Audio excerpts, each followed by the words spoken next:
Mår bra. Skiter bra. Nifigare.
Klättra upp för det stora berget. Vi tar fram våra redskap och hugger oss fram upp för berget.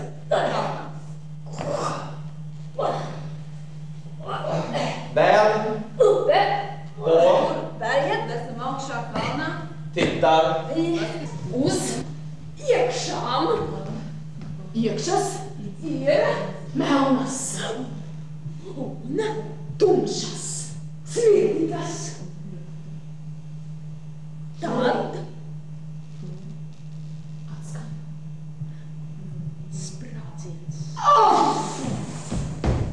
Mamman flyger mot oss och vi slängs hårt ner i marken.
Pues sí, creo que la ruta de Colón partió de La Gomera, de la playa esta de La Gomera hacia América.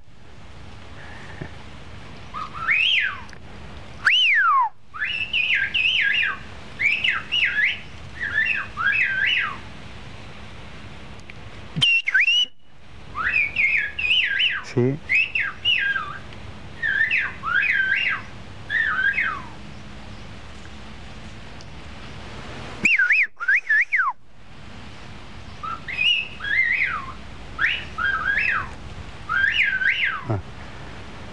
Pues de vez en cuando se ve algún pájaro canario por aquí en el parador, sí. Bueno, en La Gomera también hay muchos pájaros canarios.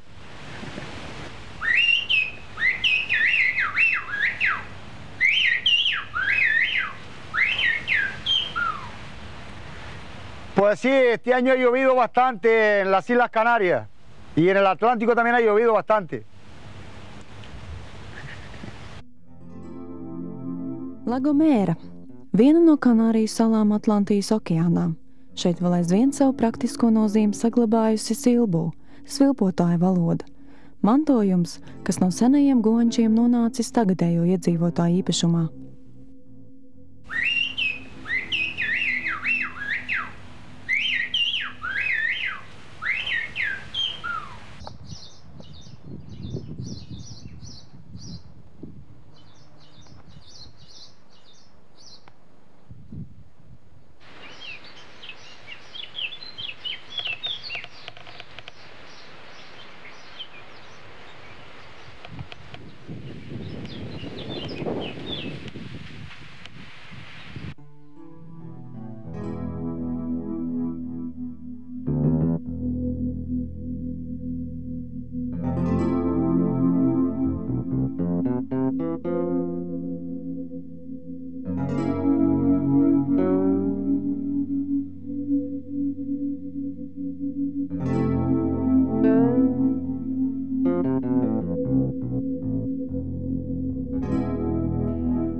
Y en el alto las rayitas se cantan puntos cubanos, los piojos como gusanos, Santa Bárbara bendita.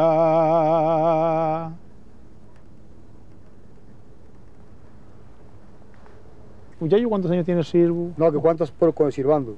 ¿Eh? No, ¿cuántos años tiene el sirvo? 100.000. Ya. Sí, ¿cuántos años?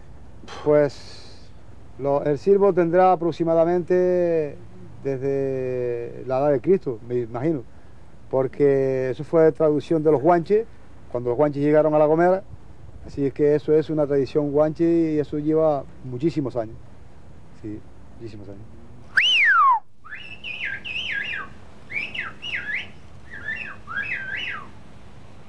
Una tradición de anteriormente nuestros padres, nuestros abuelos, bisabuelos silbaban. Y entonces nosotros, por tradición de ellos, o sea, aprendimos el silbo. Es una cosa que es muy fácil para nosotros hoy, porque nosotros hoy, o sea, lo silbamos, tal como lo silbamos, lo hablamos, y es una cosa fácil para nosotros, pero lo cual ya se está perdiendo, porque ya la generación que viene ya no sirva ni aprenderá a silbar. Que estamos trabajando, él está aquí en el jardín, yo estoy adentro, me hace falta, yo lo sirvo. Domingo, ven para que me ayudes a tal cosa. Y él, enseguida, viene. Sí.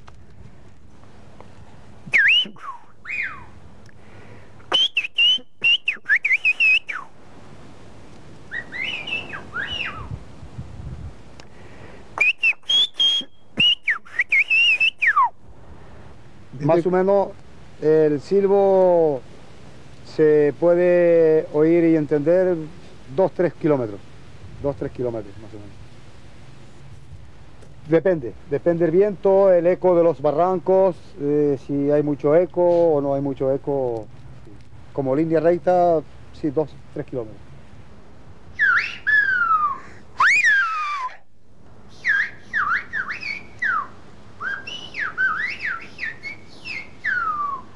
¿Por qué? Porque la necesidad de antes obligaba a la gente a silbar, porque no había medios de teléfono, no había medios de coche y todo era solamente bestia, caballo, no poco, burro y todo el mundo a la montaña y después aquí que venga para abajo, o sea que todo la necesidad de la isla por ser muy montañosa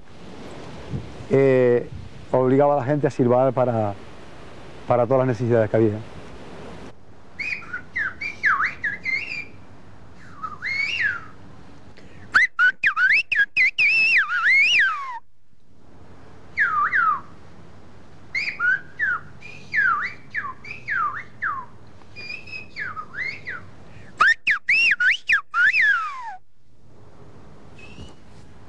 Pues yo no sé los kilómetros cuadrados que tiene La Gomera. No lo puedo saber los kilómetros que tiene La Gomera.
Siempre hace un poco de viento en La Gomera, según los meses del año. Según los meses del año siempre hace un poquito de viento, no mucho. Este año no ha hecho mucho viento.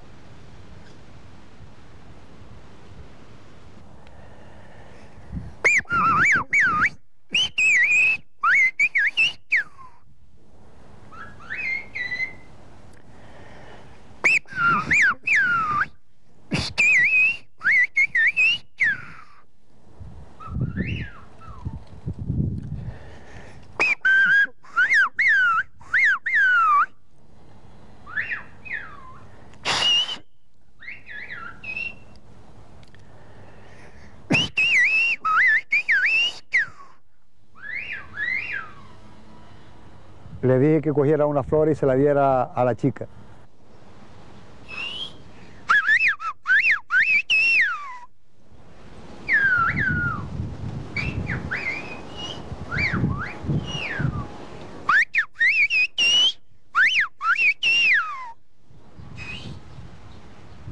Me dice el compañero que se le puede decir a la policía.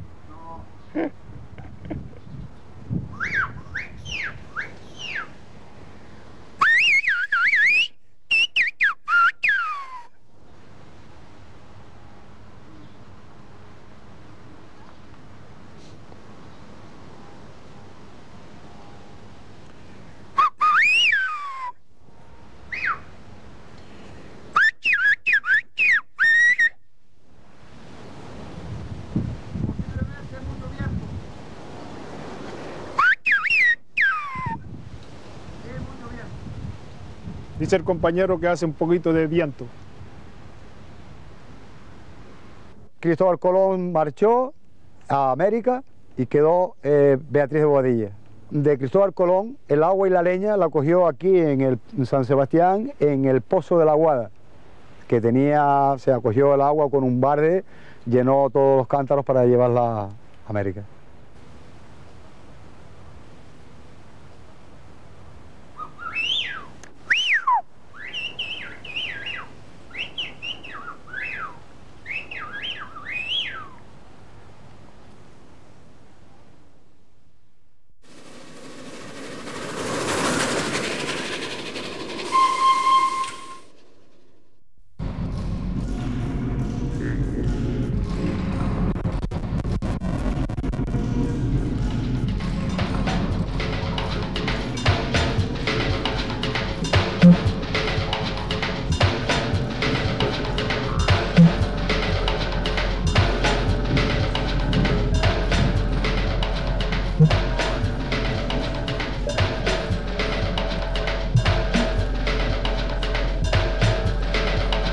Man dzīve pārsvarā bija toreiz saistīta vai ne tikai ar literatūru, tāda, es domāju, kur šī saskara ar sabiedrību, jo sabiedriskajiem procesiem iznāk. Jā. Mans darbs bija tāds tipisks padomu dzejnieku, iekārtā dzīvojošu dzejnieku mūžs. Es strādāju par sargiem, par kurinātājiem, par dažādas tādas gadījumu darbus.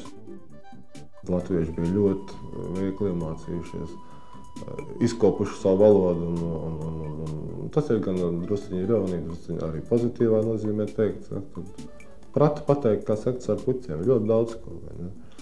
Un ar vien tās puķītes kļuva tādas, vai ne, šķidrākas no vienas puses, un otras puses, un tas zemteksts nāca ārā ar vien niknāks, un nežēlīgāks un skaidrāks, jā. Un man bija arī aizrāvuši šī ideja, vai ne? Šī varbūt pat spēle, ja, kurā es jūtu, ka ārkārtīgi tā plašas iespējas ir vingrināt tieši valodu, ja? Panākt emocionāli gan gandarījumu sev, gan citiem, ja? Un lai tajā pašā laikā arī saglabājot domu, ja? Bet tas, kas bija, teiksim, padomju laikos, jā, šī te nospiestība, šī te nepārtrauktais spriegums vienā līnijā. Vismaz tad, kad, ja tu nebija, ja tu gadījās, ka tu neesi iemīlējies, ja, tad vienalga tev šis emocionālais spriegums saglabājās, piemēram, dēļ šī politiskā aspekta, jā. Nezinu, no vienas puses, impērija ir viena lieta, es kā cilvēks, kā subjekts, esmu pavisam cita lieta, ne? Šīs te laika maiņas,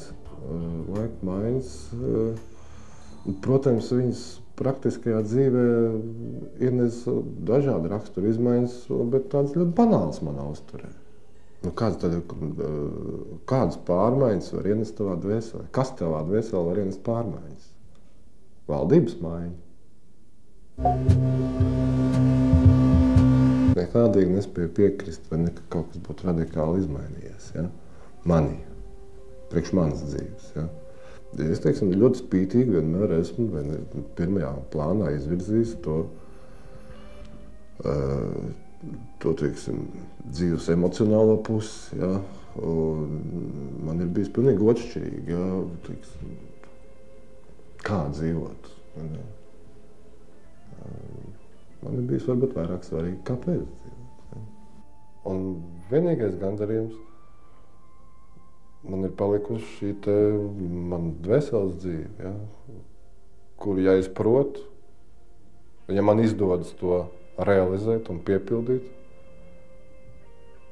tad man tas dod gandarījumu. Un es pat teiktu, ka pat reizēm pietiek ar 1-2 cilvēkiem, ja, kas saprot, ko tu dari un kāpēc. Un tad tas jau ir gandarījums.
viss ok. Uzlicošās saules zeme. Nē, nu tas ar austrumu kultūru, principā. Viss no tā izriežošo ar to filozofiju, ko pārstāv tie cilvēki, kas tur dzīvo. Maz cilvēcīgi salīdzinoši uz ladu fonu. Ikebana. Viss tas, kas ir geišs, šokolādīti.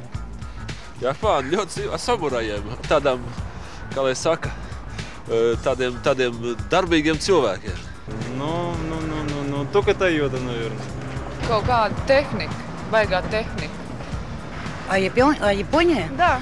Ну, я думаю, что просто у них хорошая продукция, лучшая. Ну и японская аппаратура, и вообще мне нравится Япония. Piemēram, ekonomiski mums it kā imidži ir ļoti bagāta un tehnika ir augstāka, bet no otras puses kultūra ir kaut kas savdabīga, nu tur visādas tējas ceremonija vai ikebana un tā tālāk. Vai ir tādi, kas grib, kas sākumā interesējās par to judo vai kendo un tā tālāk, karate. Tas varbūt sākumā varētu būt viens iemesls, bet apgūt valodu tālāk jāmācās.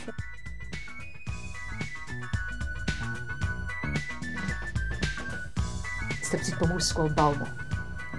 Tas ir kaifs vākt tenkas par mūsu skolu. Pirmā tenka, ka mēs esam kruto skola, te mācās tikai biezo bērni, marmoru podi un bronzas rokturi. Nu, jūs tur pastaigājat pa skolu, es apmēram redzējat, kāda mums ir marmoru podi un kāda ir rokturi. Kāds dabūna kaut kur ķieģelā ārā nospert un arī forši. Mēs esam baigi laimīgi, ja?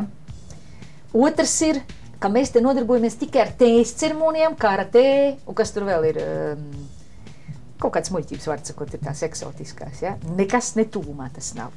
Te tātad latviešu izglītības programma ir, nu, un pa visu tam kārtīgi japāņu valoda tāda.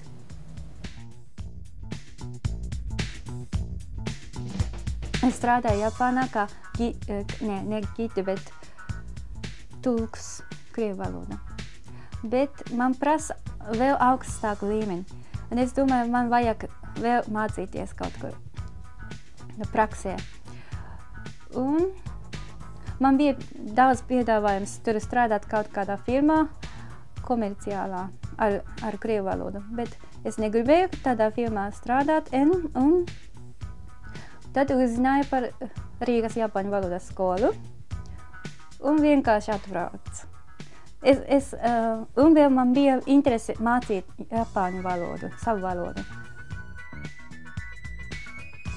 Cik es sapratu, viņi ir mūsējais, dziļi mūsējais tādā pasaules galā. Tas ir forši atrast uz pasaules mūsējos, un tad tas viss kataklizms viņš noiet otrā plānā, ja? Man bija daudz kolēģi, kur bija lingvisti, un viņi zināja, es nezinu kā, bet viņi man stāstīja, ka šeit ir tā skola, un diezgan nopietni mācās, un ja nopietni tu gribi, tad tu vari atbraukt. Aši bubiši mašo, tam, tam, tam, tam, tam, tam. Kas ir tālāk? Vēl daudzi saka, kāpēc Japāna jums nepalīdz skolē? Paldies, nevajag.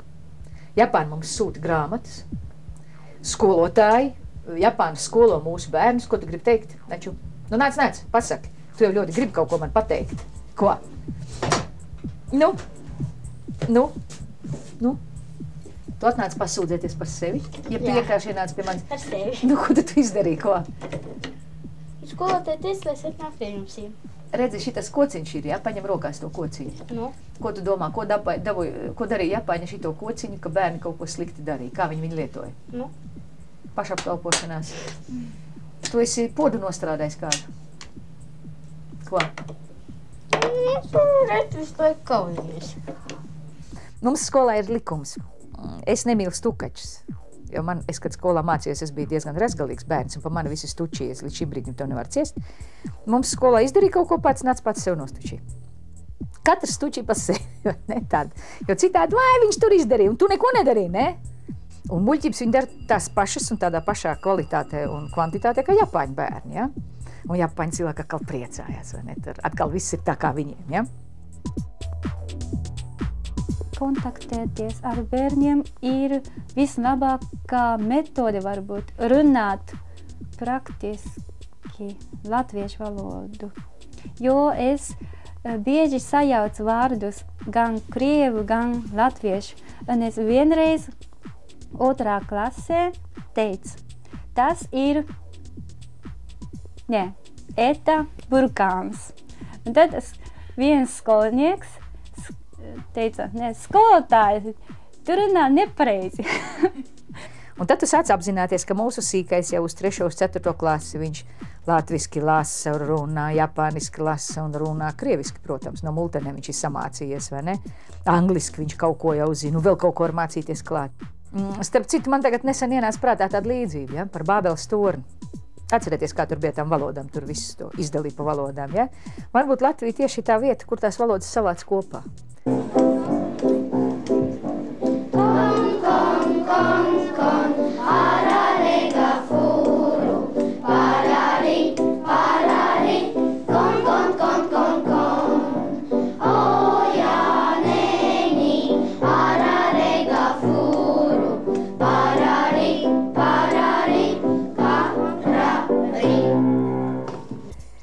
Sākām spēlēt skolu, kamēr beidzot nolēmām, ka taisīsim vakarskolu. 90. gadā mēs iesākām.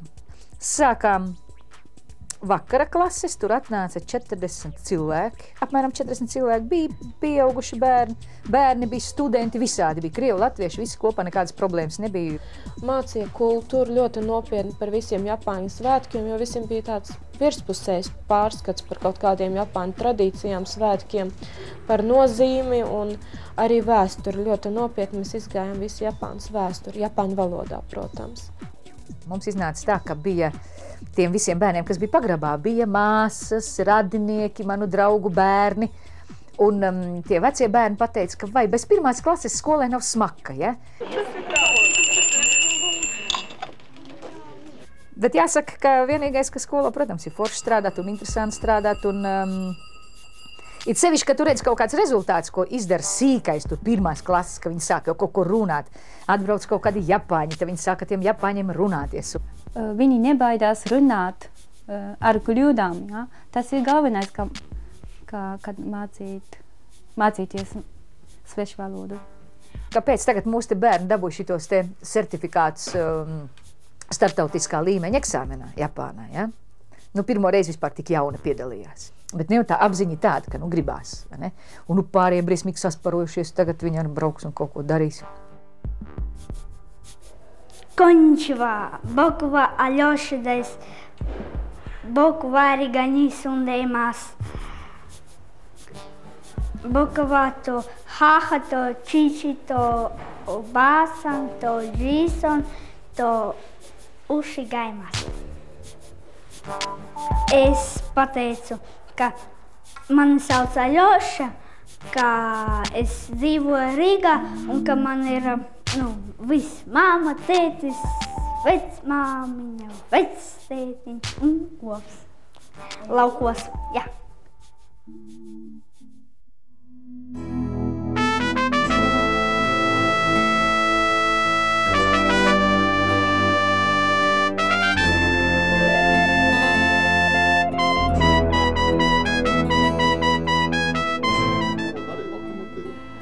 Lokomotīvs ir džoki kikanša.